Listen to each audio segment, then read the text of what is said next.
an honor it is to welcome back a cat, dear friend of the program, guy who from the beginning has understood the path that I am on to celebrate those who have come before me and also pass on the knowledge of music and how music is made to future generations of advocates and musicians and people that are yearning for nonconformity. And my guest is somebody who was able to really refine and keep his own voice within the music on hundreds, if not thousands, of studio sessions. And a lot of that had to do with so much live work with so many different types of bands in a variety of different settings. He's still here today, still cooking the groove. John Tropea, welcome back to the Jake Feinberg Show. Thank you, Jake. Pleasure to be here. It's great to hear you, man. Did you ever cross paths with Stan Getz? Only musically, no. I unfortunately didn't have a chance to meet him in person. Musically, you just heard him on records and stuff. I mean, I guess I'm curious because there was this documentary that I was commissioned to do a bunch of audio interviews with, and I interviewed everybody from Richie Byrack to David Amram to Huey Lewis, and I was wondering what was interesting is that in talking to some of the other musicians like Ron Carter or even I'm trying to think now, there was this divide in the jazz community between Coltrane and Stan Getz. The idea that Coltrane was playing the real stuff.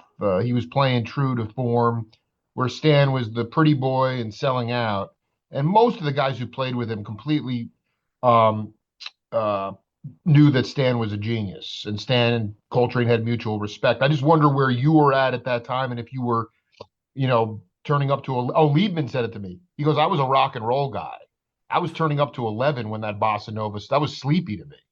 I thought he was selling out at that time. It took me a long time to cultivate my ear. And I'm curious about where you were at and if you appreciated that bossa stuff when it was happening, when you were at Berkeley or maybe even before.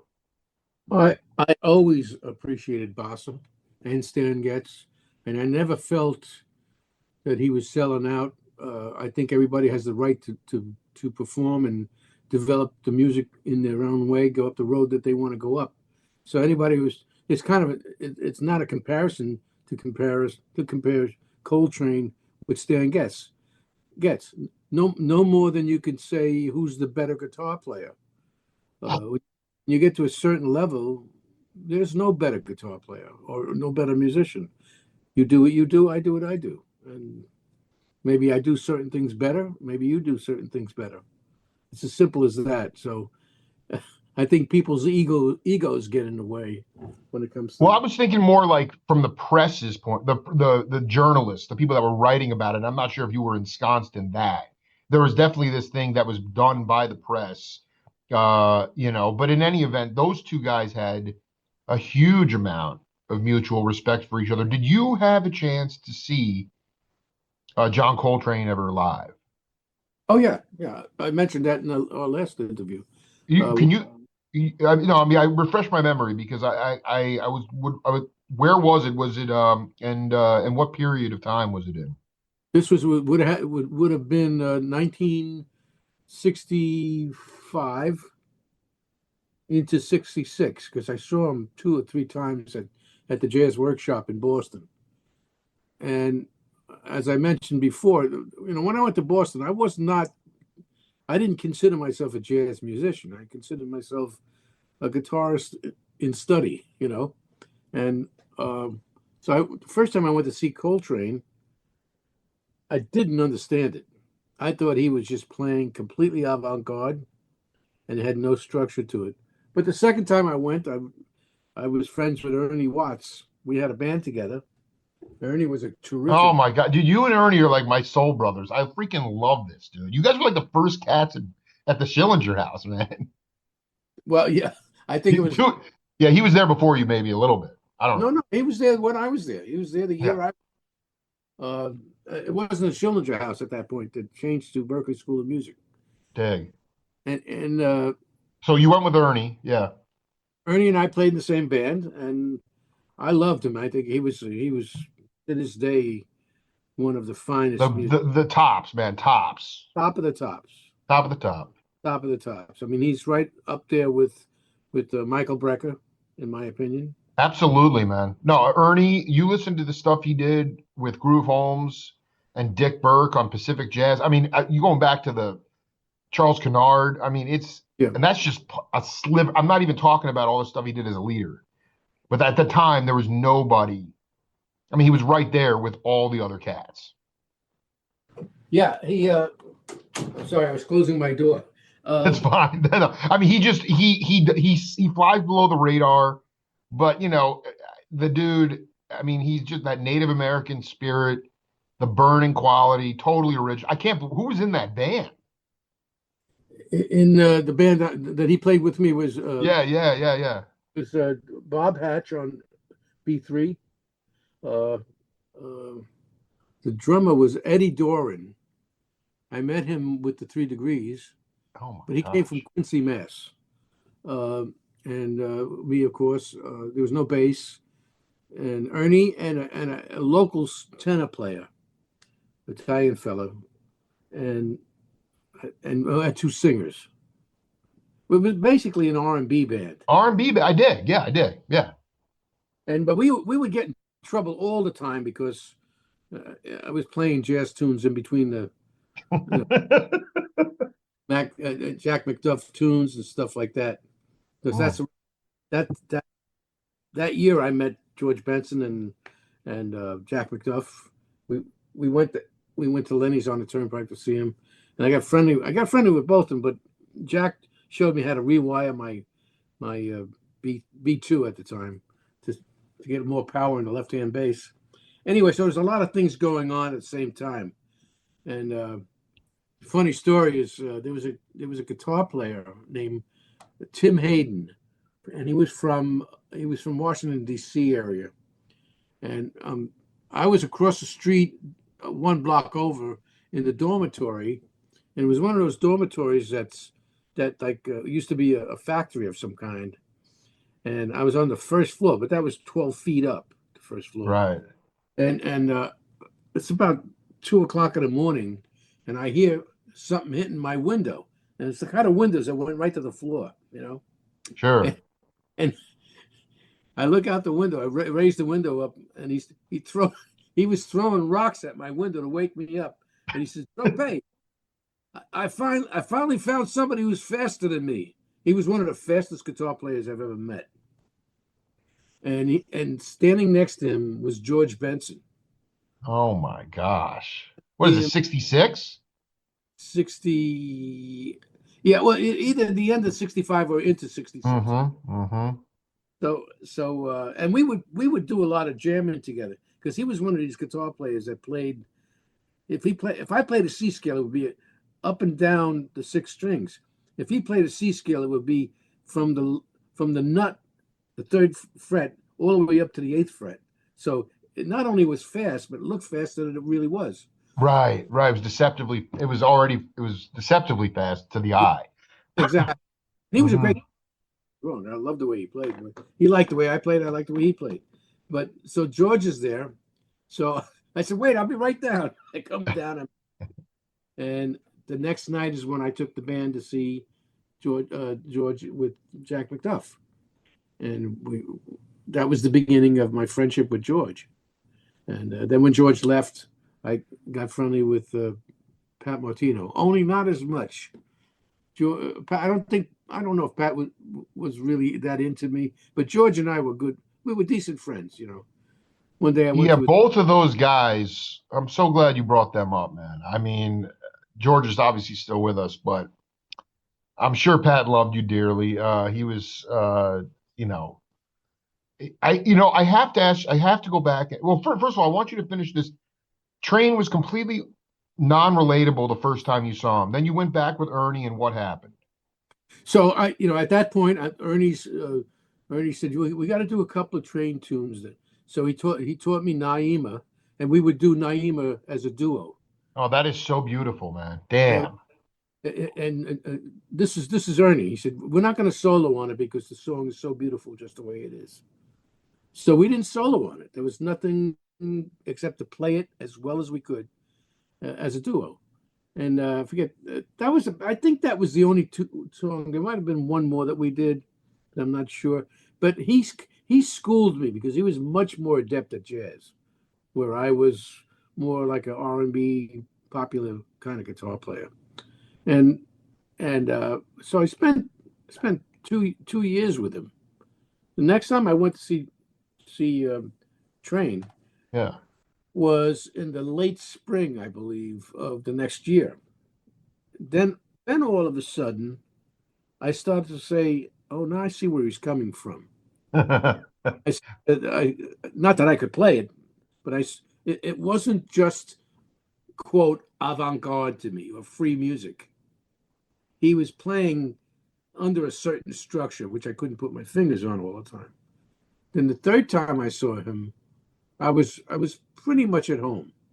And although I didn't play like him, don't get me wrong. I Absolutely not. But there were women. I mean, Eddie Henderson in '64 said that, there were women that would get up and say, "Make him stop, when he was really just, wailing, And so some people were just really, um, if you could put into words, I mean, it wasn't like the Lydian mode. I mean, you understood the sort of point of view musically he was coming from. What would that be?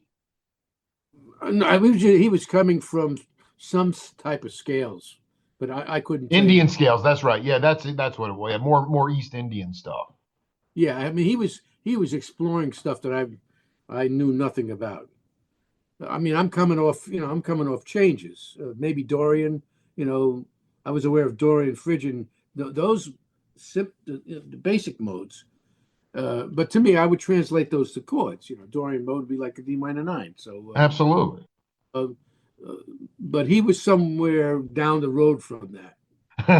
You're right. You were on the path. It's just fascinating. I feel that, it's, I just interviewed this fantastic trumpet player yesterday. He's at USC, but he's home in Tucson where I live. This is his hometown. And, I just wonder, thinking back on it, was there, so much of today's academy? I mean, we talked a lot about the academy going to Berkeley, North Texas. Yeah. I mean, there were two schools that quote unquote taught jazz at that time. I mean, now every institution has a jazz studies program. Yes. And, it's more about how many hats the musicians have to wear, how to polish your sound, how to get bag of licks together so that you can be employable for gigs in order to sing for your supper, even though it's not necessarily the music you necessarily want to play. Was Oh, there, I mean, the technology at Berkeley at the time was headphones. I mean, there was no visual mediums. I mean, TVs were still very antiquated. I mean, yeah. Joe Oh, Romano was blown. Everybody, I mean, I guess you were playing live all the time. Was there any talk about becoming a polished musician, or was it more about the idea of saying, this is a jumping off point for getting into live gigging musicianship? well, I think it was a little bit of both. I mean, I recently, my teacher, the first 2 or 3 semesters, was a fabulous guitar teacher and player named Frank Jack. Viola? No, no, no, Jack Peterson. Dude, I've been trying to, dude, Ray Reach, the great piano player, is trying to get me. He's 96 in Florida. I'm trying to get to Peterson. He's still with us. It's Abercrombie raved about that cat. I hung out with him at the beginning of the summer. I went God down. bless. How's he doing? He's all right? Well, I'm trying to get a hold of him right now because I was supposed to come back in August to to hang out with him more and play because I met him in a club that my friend was playing in. He walks in. He's 90. I think he's 92, but I may be wrong. Yeah, yeah. But I mean, he's what a spiffy character. Immediately sits down. We hug and kiss each other. I hadn't seen him since 1965. And Are you kidding? That is so ridiculous. That is eerie, man. How cool is that? not but I mean he met Lou Marini. They both sent a picture to me 10 years ago. So we've been crossing paths, and he sits down. He immediately got along great with my wife Lisa, he proceeds to order a double hamburger at 92. Keeping him alive, man. Wait, no bun, just burger? Or a No, double cheese or cheeseburger. Yeah, double hamburger. Yeah. I mean, it was like, and he ate the whole thing. He was like, Dude, this man. Anyway, go back to him as what was so going back to this idea of because this cat, Cameron Davidson, is such an innocent, beautiful cat, and it's just another example of how many young, amazing cats there are coming up, and and yet so much of what is talked about because jazz is no longer considered a popular music in this country. You have to just be polished. You have to be polished in order to make a living. There was nothing polished about anything going on. I mean, you couldn't be sloppy, but it was no. about finding your own voice, right? Peterson was like, find your own voice. You The tell me. thing that Peterson did was, I'm going to lead you to, I'll lead you to knowing your fretboard so well that you will, then you can go follow whatever you want to follow. I dig. Okay, because I was with Amicron. I mean, John and I played a lot of duo gigs together, and Wow. John was the jazz player. To the point where I wasn't a bebop player, Totally and not. No, it's all good. You were you. I was R&B and kind of white bread when I was in high school. Because what could you get at Fort Lee High School? in, in you know, Yeah, no, that's interesting. You weren't exactly living in like Patterson or something like that, you know? I don't like to say this, but and I never noticed it, but the school was only white Right. Yeah. Right. in It is those. what it is. Yeah. Yeah, and now it's different, of course, thankfully. But But it you was were kind of you had that white itis going on, but with a little bit of that R with a lot of R&B in there. a lot of R&B. Yeah, I mean, Yeah. I used to play in Patterson. I used to play in West New York. Well, no, you told me the legendary story of the Funky Donkey with Purdy and Bed-Stuy. End of story. Yeah, He well, that hired you for the. I mean, what I'm saying is you were ensconced in that. It wasn't bebop, you know. It was no. R&B, soul, funk kind of stuff. I remember driving up to Boston the first to register my first year, which was 64 into 5. I remember driving on the highway in my car, and Papa's Got a Brand New Bag came on the radio. I was so overwhelmed I had to pull off to the side. And You I had said, never heard anything like that, never, no. I mean, I've heard R&B, but nothing like him. right? He, You had not heard like I don't know if you were hip to some of the West like Dyke and the Blazers was really a heavy funk band in the early '60s. They were out of LA. Gadsden was in that group. Or like, I'm not sure. Did Hank Ballard and the Midnighters were they playing? They weren't playing electric funk, were they? I don't know. I don't know those bands, and that was an indication of how non-diverse I was when it came to Yeah, art. interesting, fascinating. I mean, I was taking 3 lessons a week in New York from the age of 12 from an Italian teacher. Okay. So, and I was playing gigs, sock hops and all that kind of stuff out of the number 2 fake book. So it's like, Were you playing like "Come Back to Sorrento" like Italian folk tunes and things like that? no, not really. Well, yeah, once in Yeah, a, but like I I just remember, figured your teacher might have been steeped in like that songbook from the old world. I mean, I remember Terry Gibbs talking about klezmer musicians who came over from Russia. They were playing the real shit, oh yeah, not turn to page 39 and play this at a bar mitzvah. right, Like to me, like you were learning from the old school. absolutely. And I think I told you this last time we spoke. I met John Vicari, years and years later, after I was maybe 75, and on 23rd Street, where his studio was, where his teaching studio was, and I went up to him, and he was already mad at me because I hadn't kept in touch with him. He was pissed at me. So, but he brought me in, and he said he has my album. At the time I had 2 albums out. He had 2 albums hung on the wall, taped to the wall. Wow. Then he immediately says to me, "What in broken English? your sound like cats. Yeah, I would bend notes, R&B style. yeah, yeah. He was a traditional guitarist. I He was. love those guys were salt of the. You were so lucky. I Oh, have to ask you about this one cat though, because I know that he was slinging, he was cutting it, and Spinoza and Sco and all the cats, Liebman, a guy named Link Chamberlain yeah. Well, I know about Link through David. through David and I Liebman. were friends for years, and but I never met Link. You know, because he okay, so you never you are you telling you Dave Liebman? You guys have been friends for years. Yeah, I used to play. I played with Dave Lee. I didn't play with him all the time because he didn't consider me a jazz player. You know. Yeah, I don't think he considered himself a jazz player for a long time. He was in Genya Raven's band, right? I mean, he was in Ten Yeah, Wheel Drive and stuff. I went to Japan in 1982, I believe, with Teru Masahina. Yeah. And Wow. Yeah.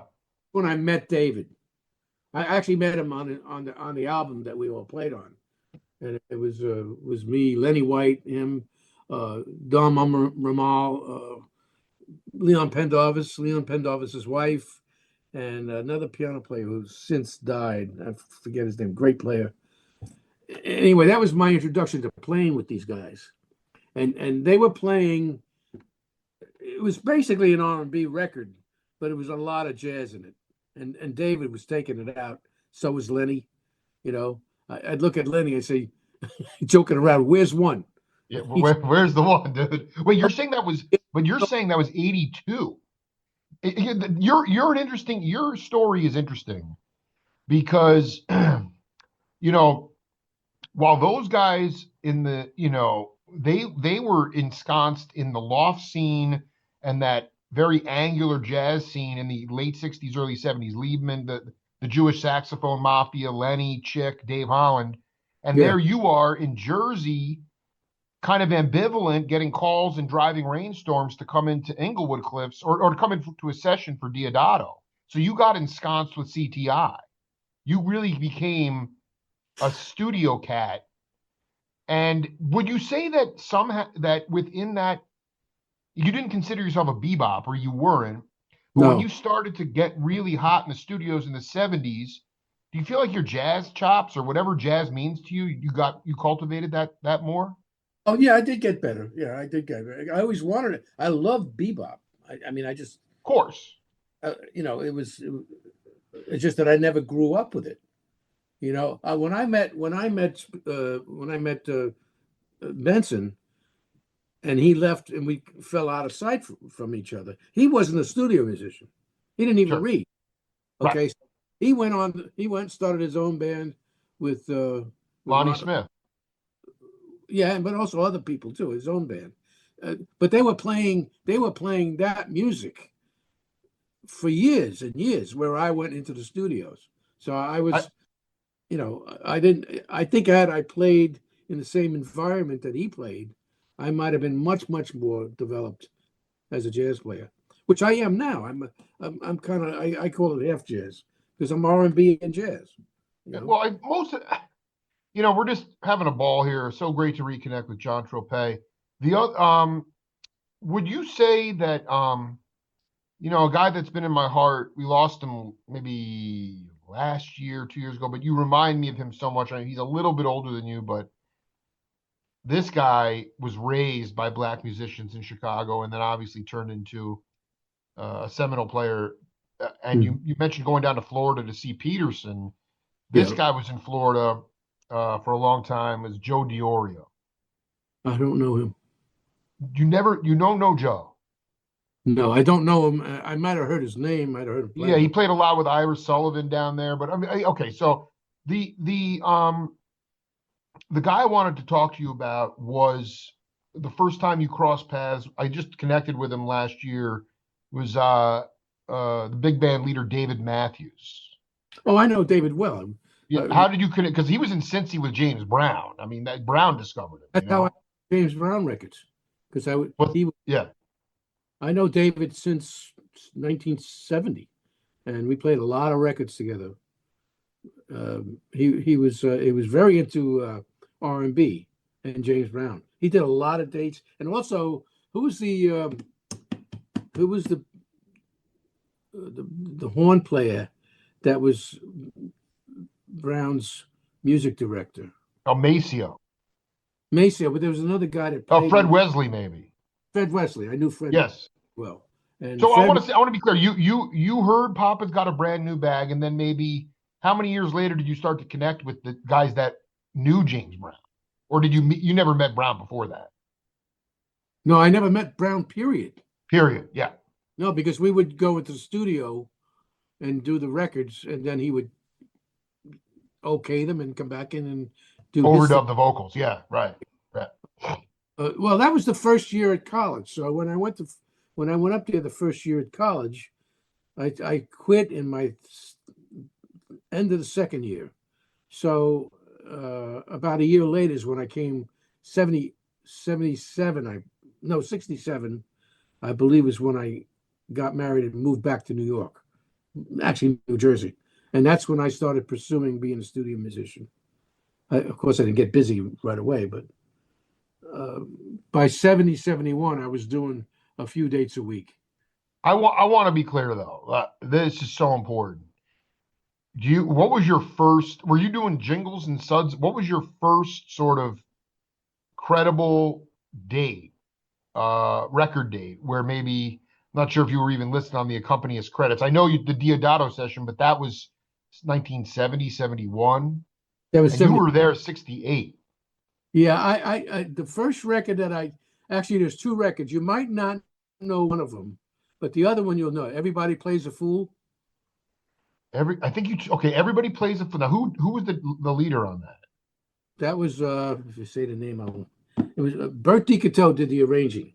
Yes. Yeah. I'll look it up. What You was know, the other one?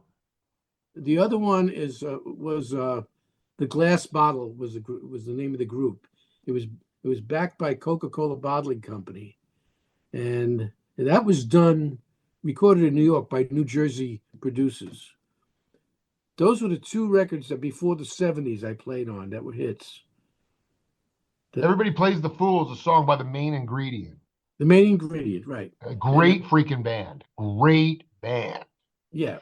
What was the guy's name? They were one of the singers, the main singer. I'll look that up.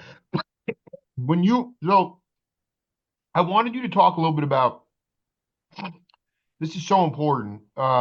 You were so eloquent last time about your predecessors, Vinnie Bell, Hugh McCracken was there before you. And they were literally coming from their jazz school was on the bandstand. I mean, can you just talk about, sort of those original sessions, even the CTI sessions with Creed early on, the idea of no baffles, no music chart. That's my question, is that the thing that is confounding to me today in the studio, but more in a live setting with younger cats because of the technology. And we're talking about top shelf Tropea-like cats. They have music stands on the bandstand. This is in a live setting. And they might be playing original tunes, but they don't need it. Train and McCoy would have said, if there's music stands on the bandstand, it's a rehearsal. Now I see them in these live settings, and I just wonder, were you ever reading music in a live setting or in your early career? I mean, to me, that's antithetical to getting off. Because the minute that you look down at the music, you're out of the spirit mind. You're thinking again. Well, I have a 10-piece band right now, which I haven't played since COVID started, and I don't think I'm going to be playing again with them. But I have a whole book, a 4-horn book, and I would always have music on my stage, on my stand, because for two reasons. One, I'm dyslexic. Well, that's okay. Dig. So a lot of times, all of a sudden, I forget the chords. I don't know if that's dyslexia, but I have a Well, problem. I always thought dyslexia was something where if you looked at stuff, you might cross them over. You might put them backwards. I don't know. Yeah, you put them backwards. Yeah, that's part of the problem. But the other part of the problem is that I had to have my music on stage because the band is playing and I'm leading the band. And if I need to go, some of the solos are open, and I need to cue going on. It's My arrangements are just a little bit past head arrangements. You know what I'm I saying? So did. that Yeah, I totally did. Yeah, they're a little. They're like a contour or a sketch. It's not the whole thing. yeah. Uh, but I think to come jazz bands. I often wondered how did Train's big band know what to play because they had no music, you know. But the other side of that coin is it's almost like it was just free. It was free music. You You know, never yeah. I mean, I don't know if did you the two guys that keep coming up in my mind. Because I don't think there was music. I mean, it was really on feel. It was all feel. I mean, if you listen to Cannonball's band with Walter Booker and Roy McCurdy, there's no sheet music on there, and it's just it was about feel. And I wanted to ask you about because you got hooked into the studios, got some momentum, but there were cats. I remember interviewing Joe Chambers, and again, these guys were in competition for gigs with everybody else. They weren't studio sharks; they played on Blue Note Records. But right. man, he went off on Archie Shepp and Albert Eiler, and the idea was that they were merely squeaking and squawking. That there was no tradition in their music, that he couldn't hear changes, they couldn't back up a singer. And I've had other people say to me, so he basically said they were just squeaking and squawking. This is during that free period. But then I have other people say, absolutely, they knew how to play changes. They were just bored to death of that traditional understanding of what a successful jazz musician was, and they were playing out. I mean, not that you were going to the going to check these lofts, going to see these cats, but what would you say about that period of Eiler and Archie Shepp? Were they accomplished musicians, or because it was so free and you couldn't really detect where the lineage was from, and they couldn't back up a singer and hold down a steady gig, that it was merely noise or squeaking and squawking? I don't know. I think it's kind of unfair to pigeonhole them into that kind of thing. Certain musicians at certain times get on stage and play free. I've done it with my own band within the set.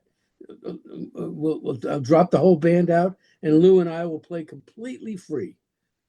Go anywhere you want to go. Oh man, that sounds fantastic. So does that pigeonhole me?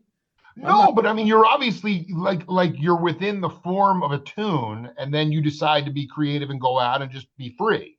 right. This was, I think Joe was talking. The reason this was brought up is Stanley Crouch, the late journalist, told Chambers that mid '60s Blue Note, the Bobby Hutchersons and the Andrew Hills, that Mhm. was really the extension. That was really the avant-garde jazz, not what we consider, not what the popular people say about Eiler and Shepp, who were what he said were squeaking and squawking, and he attributed it.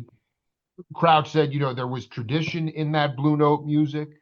Mhm. You could hear where it came from. They could play changes. You could hear the blues, and then there was some new vocabulary on top of that. And so that was just revelatory to me because I just looked at it and said, first of all, I mean, Charlie Neville and those cats confirmed to me that Archie Shepp could play changes, and those guys had command of their instrument. But they were really playing more. It was more cultural, sociological. It was about, I don't know. I mean, Don Menzies said when he came back from Europe in the late '50s, it was like music was about protest, or at least jazz music. It was Yeah, about things seeped into the music. yeah, exactly. A lot of the reason for doing it was because of existential stuff, politics. You know. Anyway, I just I, when you talk about the middle of the '60s, Yeah, you about you're talking about a very young white Italian boy from Fort Lee, New Jersey. I love that boy, man. and not adept or knowledgeable about any of the stuff you're really talking about. I knew a few things. I loved Coleman Hawkins. I loved Howard Roberts. Oh my God. Okay, there was another guy that was sort of Howard Roberts's uh, protege, I believe, and he came from California. Did a record. The cover looked very much like his cover, and the guys I liked, like Johnny Smith, all of the regular guys. Louis Bumfile was a very big influence on me. But I was, I consider myself not knowledgeable about a lot of the things you're talking about. All I know is when I heard them, I liked them, and I Well, all I'm saying is that Herschel Dwellingham called you the dearest friend he ever had in his life. You played on Cats in the Cradle. I mean, so what? At the time, I would have missed the boat too. I'm just saying, listening, you're aware of those cats now, right? I mean, you're aware of that stuff now. Not that you listen to it. absolutely. Yeah. You talk about Dave Liebman. The first Yeah. gig that we did, the rehearsal out. We went to Japan. We did a rehearsal, and he immediately knew I was not. I was. Right. Yeah. Oh wait, Chuck Rainey was the bass player on it. Wow. So the two people that were miscast to this band was Chuck Rainey and me. It was really bizarre because Chuck is a groove player. You know, Absolutely. you hear him play, you know it's Chuck Rainey. But if you saw a minor seven flat five chord coming from a D flat minor seven flat five in the key of C coming from a D minor chord, at that time I didn't know you play a Locrian scale. Okay, Of course. Yeah. Right. Yeah. Totally. I was like in So what kindergarten. did Liebman say? Was it more of a Zen mastery thing? Like, I mean, he wasn't gonna. You couldn't learn that shit overnight. I mean, Well, what was the? Yeah. funny because I did. He calls You were me up, ready for it, man. Yeah. meet me in my room tomorrow. I just want to show you a couple of things. Hmm. I'm kind of like I don't know if you would call me an idiot savant or just an idiot, because a lot of the things I knew, Dave said to me, he said, John, when you see a minor seven, minor, major seven, flat five, think Locrian. Okay. Yeah. So I knew what Locrian meant. I know all the modes. So he showed me a couple of the scales. I think it was Locrian. So the next day we play another gig. We did like 28 concerts in 30 days. He said, he looks at me and winks at me. You're getting it good. So Wow. as the time went on, by the 15th concert, I was rocking. Yeah, And you're a savant. I'd say is a savant is good. I mean, unless you can tell me what day of the week February 27th, 2044 is. The no way, savant. no Yeah. way. So I mean, and also it's fair to say that. Do you think that how much do you attribute your learning music by ear first, being kind of an autodidact, uh, helped you uh, with these sort of almost telepath, like the ability for Liebman to for you to quickly absorb some of this more complex information? Just the idea that you were ear trained before you learned to read. Yeah, well, I don't know how to react to that, but I just think I didn't play enough that type of music.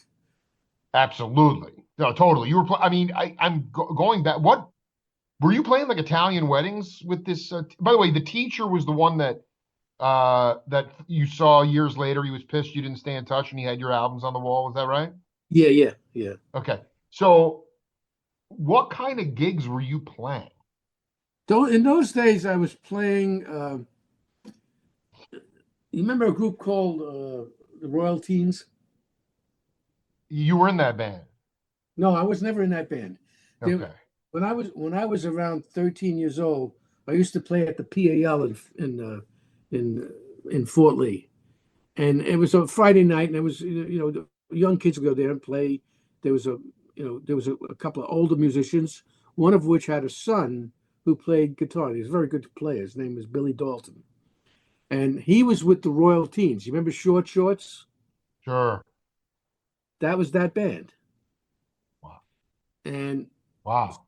I'm before that hit, I'm doing those Friday nights there, and Billy Dalton's not giving me the time of day. He was a little hot shot, he was like 16, 17 years old, but he played really well. Played very much like Chet Atkins, of picking three fingers. Oh my God. But the Sick. film, I don't want to bore you by going through the whole thing, but I about 3 or 4 years later is when they had the hit record, and I saw them in Fort Lee on Linwood Avenue. They were all going on the road. They had three cars, and Tommy Austin was on drums. Forget the rest of the band, but I look at them and I say, "Hey Billy," like a little kid. "Hey Billy, how are you?"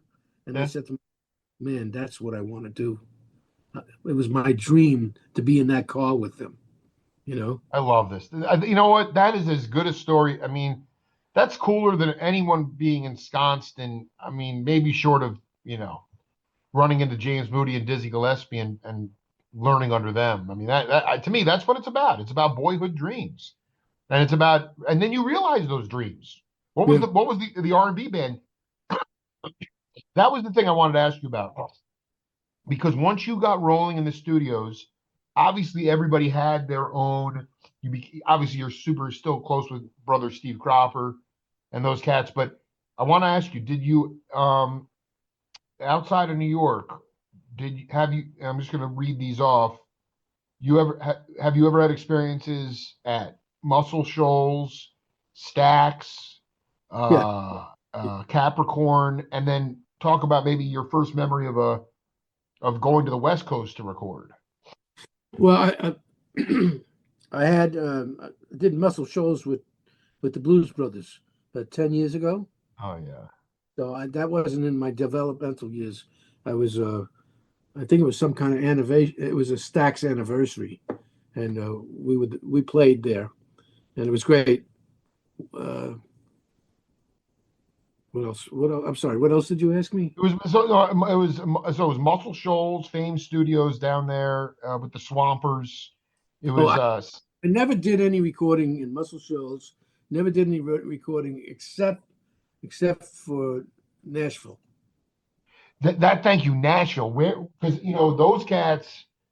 I mean, yeah. What was your first experience down in Nashville? I mean, Chris Christopherson was. I've interviewed Norbert Putnam a couple times, and that dude was doing so much crazy stuff with Joan Baez, and Christopherson was emptying ashtrays, and before he became big. When was your first memory of Nashville? Well, my first memory of Nashville is that I'm already established studio cat in New York. Sure.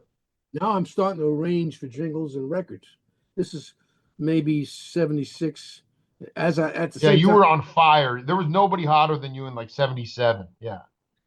well, yeah, I was one of the hot ones. I'm sure Yeah. that was hot.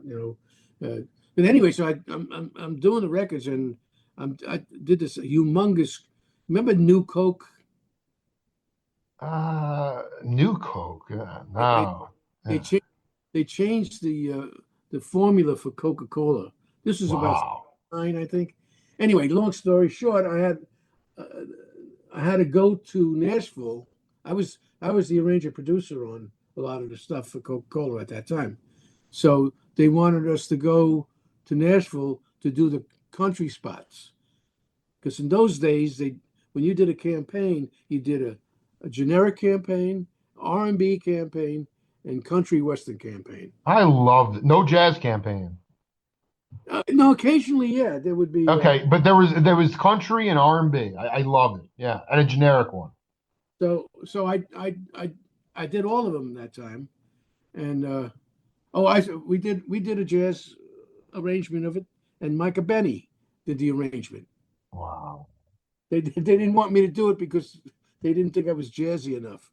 So, So but you get plus down to Nashville to do the country one. I get down to Nashville. Now, even before I get into the studio, I the car service takes me down restaurant not restaurant row studio row, and I never saw billboards, tapes, $3 a tape, advertising the studio time. I said, man, So classic. So classic. what am I in the Twilight Zone? That's what they did. So I went to Berkeley School of Music. I already knew that when they wrote a chart there, they wrote it in numbers, like the Schillinger House. One chord, four chord, Yeah. 4-7, 3-7, 2-5. So I wrote out the arrangements that way, and pretty much I got it right. It was a little changes here and there, but I got along great with the musicians. And we did a take, the first take, the engineer, who was a famous engineer, and I don't remember him, but he says, "Okay, you want to dig it? That you want to dig it means you want to play it back. You want to dig it. You want I to dig it." love it. It's like You're it's like, what? He's like, in let's play it back. one day I learned all the lingo in Yeah, the I freaking, that's what I'm saying. The regionalism was so potent in yeah, the 70s. It was like you could go down to a place, there was no video, YouTube, you didn't know what it looked like. Next thing you know, they're advertising studio time on billboards. yep. I mean, it's just, and so then, um, uh, what was your first? I mean, you were ensconced at Inglewood Cliffs for a long time, but do you remember the first time you went to record in LA? Oh yeah, yeah. Let me try to think of the artists. John Clemmer. What? Oh, so that's okay. Interesting. That was kind of mid 70s kind of stuff. That wasn't my first record there. And the funny thing is, it just came out this year. What, it got released this year? Yeah. Oh my God. So why? I No, haven't. because I mean Clemmer, who's a huge fan of the Jake Feinberg show, he some of his early stuff, early 70s stuff with Alphonse Mouzon and Cecil McBee is ferocious. And then again, it's this Stan Getz thing. Again, you do what you got to do to make a living, but he went total smooth jazz. And he went Yes. into that real smooth, and that I can't. It's hard for me to listen to that, especially him coming from what he was doing at Chess Cadet and stuff. Anyway, well, I need to know what's your first recording session out there? Um, I I know did. I'm putting you on the spot. I did. I did. I think the first one was with Bob Crew. Whoa, Remember Bob Crew? whoa, yeah. I've seen the records. Well, he in the beginning days of my studio music as a studio musician, I did something at Media Sound, and he was doing a bunch of demos for this music Apple man. Michael Dunn was a star of it. It was Right. a movie. And it was almost like parallels Diodato. So I do it, it's just a demo. I made, whatever I made, $125. Next thing I know, Saturday Music, which was one of his companies, he calls me. He said, "Can you meet Bob? Bob would like to meet you and talk to you about some stuff he has in mind." So I go to New York. He was on 250 West 57th Street. I go in there, and he's totally what's the word for it? It's like I never met somebody so spaced out in a He was good just way. totally discombobulated. Yeah, he was just totally an artist. If he saw something on the wall that he liked, he would draw them. One time I was doing an arrangement for him, and he says, "Yeah, where's the bridge?" I said, "Oh, the bridge is here."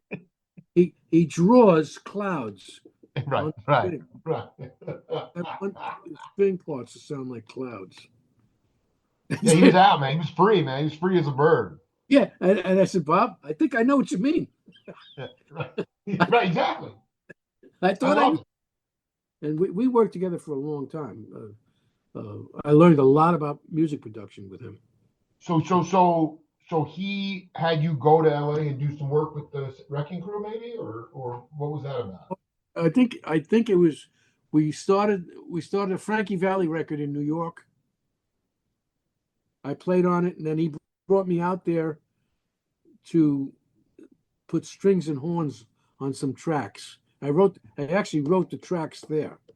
It might have been for a record he did that was Godspell. Godspell. Oh, He did an album based on the Godspell music. A lot of this is like, I'm trying to remember exactly chronologically when it happened. absolutely. No, it's I wanted to, well, there was a couple of things that ran through my mind here. I mean, did you ever play at the Joyous Lake in Woodstock Yes. in with your own bands? The guy who I mean, you're different styles completely, but he Long Island cat, you're Jersey cat. He's not Italian, but I mean, he's definitely not a bebop player, but has his own sound. Is Buzzy Feeten? Oh yeah, sure. Yeah, and he was playing with Philip Wilson and Gene Dinwiddie. I Yeah. mean, and he used to play. All those cats moved to Woodstock, and I know you didn't. I don't think, but did you? Were you on? Did you go play the Joyous Lake, or who did you play with up there? I played the Joyce Lake with oh Jesus, sax player. Used to play at McKell's. Uh, Denny Morales. I don't know that name. Yeah, he was not a household name in New York, but I played at McKell's with him for the first time. First time I played McKell's was with him, and then my record came out and I played it there with my band, uh, and he did a gig up there. It was me and Gad and Will Lee. Uh, Pendarvis. I don't know if Penn was. I don't remember who was on. It might have been because a lot of times he was the keyboard player. Right. I'm sorry, it wasn't Will Lee. It was Anthony AJ. Anthony Jackson. It was a 3 day. It was a 3 day gig. We were there for 3 days, Wow. so that was fun. I like that.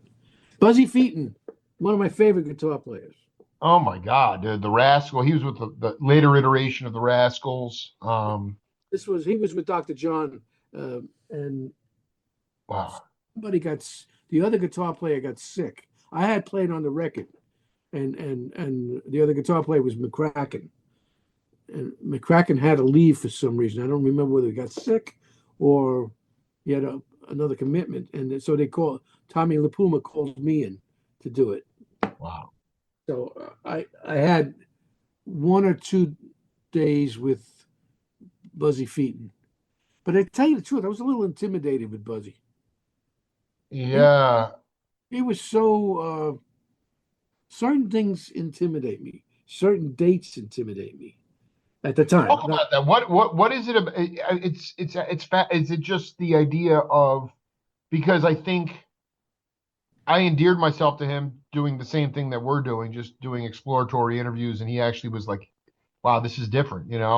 And so we became friends and things like that. But you look at him in those times. I think he was also pretty heavy substance abuse user at a certain point in his life. Was he absolutely was. And the funny story is the drummer who was playing with Dr. John at the time was his buddy from rehab, and That's funny. and they were kind of like a little disappointed with the drummer, but Buzzy got him on the gig. Oh, I know what intimidated me.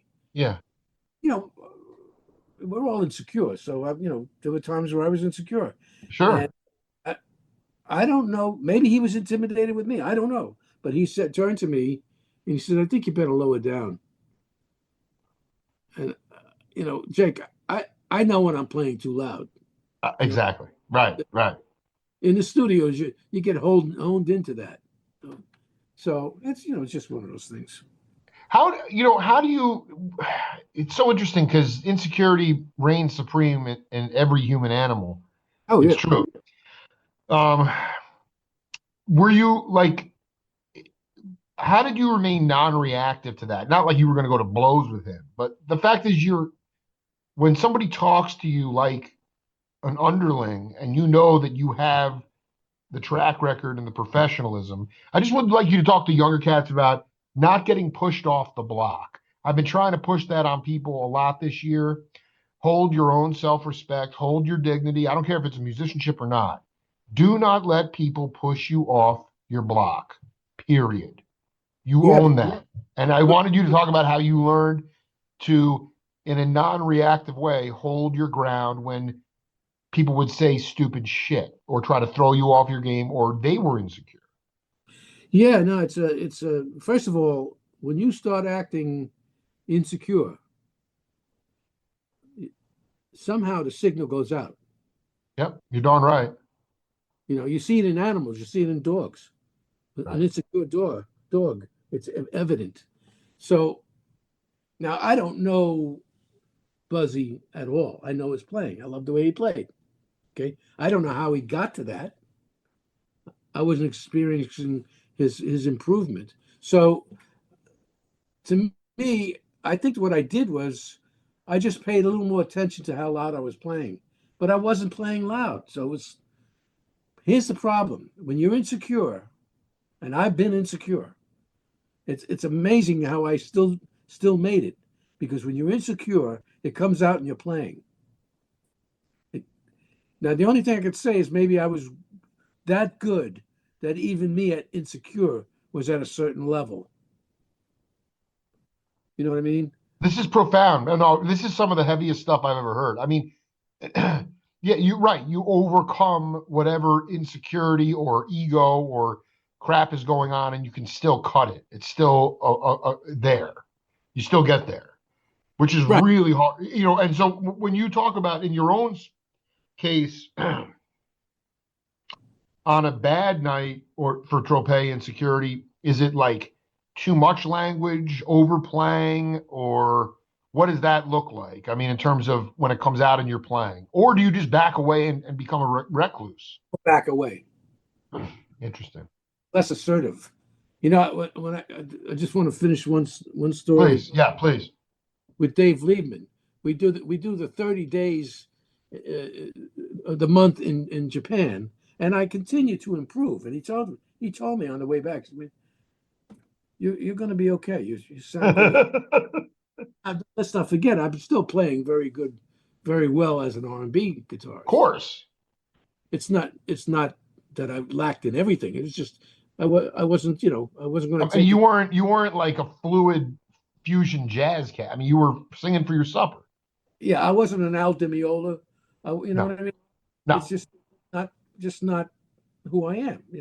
So when we got back, we got booked for 2 nights at Seventh Avenue South. Breakers Club. Yeah. You know, now I'm home. I'm in New York. A lot of people in the audience I know, and we start playing, and I'm burning up the stage. The whole band is burning. And Dave leaves over to me and he says, "Man, what a difference when you're in your own crowd with your own security." It was just, Whoa. I can't say it on the air what winds up being. It's just you tuck your insecurity in your back pocket and you stick your thing out, and usually it comes out all right. But the other thing, the other side of that, No, that's interesting because sometimes in my case, sometimes I would have more inhibition with people that I loved and knew, as opposed to being in some anonymous gallery in Japan for 30 days where I could just book. But again, you were just kind of learning the language at that point, and then you just cut it loose. But I love that. yeah, I was getting more and more comfortable anyway. Now, don't forget, this comes after doing a live album at McKell's with 17 pieces. This comes after a lot of acknowledgement. Of course, dude, you were already dude. There's no way. In some ways, it's like Liebman knew you were the perfect guy for it because you didn't necessarily have it under your fingers, but it was kind of a work in progress, and it came to fruition. I mean, that's kind of what it's all about as a band leader. You bring in cats for that. It's I mean, you consider that to be like, did you ever cross paths with Cannonball or any of those cats? Dizzy? Yeah, I played with Dizzy a little bit. He You came. played with them. Well, when I say I played, he sat in with the band. He sat in with John Faddis's band. I was playing with John Faddis, Oh, that's great. and he came in, and He also brought his own guitar player, who was a wonderful player. I don't remember who it was. Uh, but I met, it's a funny story. My gardener at my father's house, when I would say about 14 years old or 13 years old, and he had the same name I had, but it was Tropia, Tropea. He says to me, "Your father told me you play guitar. You're going to go to Berkeley." And I said, "Yeah." He said, "You want to meet Dizzy Gillespie?" I said, "Are you kidding me?" Now I don't remember Inglewood Cliffs, right? He lived in Inglewood, right? when they picked me up on a Sunday Oh or my God. and he in his truck. We went up to his house and he brings me in, and he already okayed this with Dizzy. Dizzy was sitting at I felt so terrible. They were sitting down eating dinner or lunch, whatever it was. So Dizzy comes out and he's still chewing his food. He sits down, and when you meet an icon like that, you don't know what to say. I didn't know I what don't to. wouldn't even know where to start. Yeah, I mean, maybe just crack, just have a ball, or I mean, if he was in a good mood, maybe that's all that needed to be. Yeah, no, that's true. He was in a good mood. He made me feel at home. I said, I play guitar. I studied with John Vicari. I think he knew my teacher, in fact, because John Vicari did studio work in New York and whatever. So, but it was almost the only thing that was meaningful was meeting Dizzy. I don't think it did anything for my career. He didn't even remember me when he sat in with John Faddis. It doesn't matter. It It was the doesn't beginning of your path. Getting on the yellow brick road, man. exactly. So I don't know if I answered your question, but No, it's perfect. To me, that these guys, I don't care if it was Stan or Mingus or Dizzy or Miles or Train. I mean, their spirit is still with us today, oh, and it is so vital. And I don't even want to. I'm not even doing justice to it. I mean, Al Jackson and people, Earl Palmer and freaking all these, and Alan Toussaint. I mean, all these amazing cats, and we're mired in so much insanity right now that I really feel like, John. I mean, I don't need to tell you this. It's just like you go back to a point where civilization has a collapse, and then all of a sudden music regains its form people see musicians as doctors. People all of a sudden musicians start to get compensated like lawyers, but it takes yeah. a full dissolution of society in order for that to happen. And I don't want that to happen. I have kids, you know. But man, we are falling hard. Everywhere in the world is falling hard. Well, let me And I tell you, just yeah. it's we better get ready. I no I'm listen. This is cathartic and healing for me to talk to cats like you. This is what continues to drive me in so many different ways. And I am so grateful to be on this path. And actually, looking back on my show, when I listened to some of my early interviews with Richard Davis and some of these iconic musicians, black musicians, you know, I knew this was coming in 2011. Today is the 14th anniversary of my show. Mhm. And I could feel the tremors. Actually, birtherism had started at that point. Trump was already in the mix. And I sensed an insanity beyond. And I listened back to my early interviews. I was just a young father, and here we are today in this absolutely dystopic time where um, it's just I'm with you, man. And I guess what I'm saying is I was preparing for this time, so I am ready. I This am is ready. this is so. I don't like to bring it up because you never know who you're going to meet. That's No, falling. no. I mean, go say what you need to say. It's this is so disheartening, and everybody's in their own cocoon now because they don't know what to say. There's a lot of problems we have, and all I can say is look what he did to the world.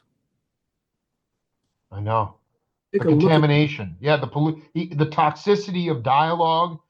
Everyone's siloed off, and then literally, while there is people dying and houses burning, he's blaming people, the politicians of California, for the Yeah, fires. It's right. just like, so that's diabolical shit. He doesn't see it. He's, and he's corrupted half the country on top of it. I I mean, agree with you. Completely agree with you. And it's I'm actually speechless with the whole thing. yep. I think most people are. Actually, I don't even know how people that from our disposition, I mean, I'm a definitely a liberal person, but I'm a moderate in some cases, and some things I do think have gone too far. But I don't know how these people that even, commentators that come from a certain angle of socio-political point of view, how they even get up there every day and talk. I mean, my head would explode at this It's point. the whole thing is the whole thing is mired with bullshit on both sides too. On both Absolutely. this is the one heavy duty peak, Donald Trump. I spoke to a friend of mine who's a drummer, not in the mainstream, but played weddings and stuff like that. I had dinner Sure. the other day, and I thought he was a liberal, but I come to find out he wasn't. That he is a Trumper. He's a MAGA. Yeah. Yeah. And I said, I'm not going to fight you on it. I'm not going to make an issue out of it. Let's have our lunch and you can believe in whatever you want. But how, as a drummer, as a musician, how could you vote for someone who, when he was developing his shit in Atlantic City, and I forget, I may be exaggerating, but I think he bought something like 75 grand pianos for his hotels down there. 75 Yes. pianos. How could you do that and not pay for one and run a family business out of business? And you could sit here and tell me you think he does good stuff. Yeah. They don't want to hear it. They They don't. don't. They just head in the sand. I'm with you, man. I didn't even ever even heard that story. I mean, Tropea, listen, we got more to do, so let's set a time to do another interview, man. This has been Anytime. great. I just wanted to ask you one thing before you go. Okay. I want you to just think about it, and then I'll hit you up and let me know. I am looking for anyone that preceded you in the studio that you still stay in contact with, if anyone. I know Vinnie Bell's gone. I Yeah. believe, Matola's gone. McCracken's gone. Berliner keeps ducking me. I don't know Well, what his deal. you've spoken to Spinoza, right? Spoke to David. Yeah. I'm not even talking about guitar players. I'm just like Buddy Saltzman. I don't think he's still with us. I don't know. No, I You know, haven't. the, Well, I got to Ronnie Z. I'm just trying to get as far back in the lineage as possible. I just did an interview a couple years ago with Dick Shorey from Chicago, the yeah. great Ovation Records guy. But I'm just thinking, think about it. Anyone that you stay in touch with that was your Let me peer. think about it because there are a bunch of guys that I know. I don't remember their names. Yeah, no, hey, listen, I'll get back to you. But man, Happy New Year. Buckle up. Be ready. And you Yesterday, know what? and Keep the yesterday, dialogue open. Yeah. and yesterday, I was 79 years old. Say again? Day before yesterday, Tuesday, I was 79 years old. Yeah, Mazel Tov, man. I'm only telling you this because it's ironic. I made it to 79. Well, you made it and you're here and you got more chapters left to write. And like I said, today is the 14th anniversary of the Jake Feinberg show, and I'm honored to have Tropea on the program. Well, I'm honored to know you more and more, and call me anytime. You got my number. Thank you, my brother. I'll talk to you soon. Okay, you take Cheers, care. man. Bye.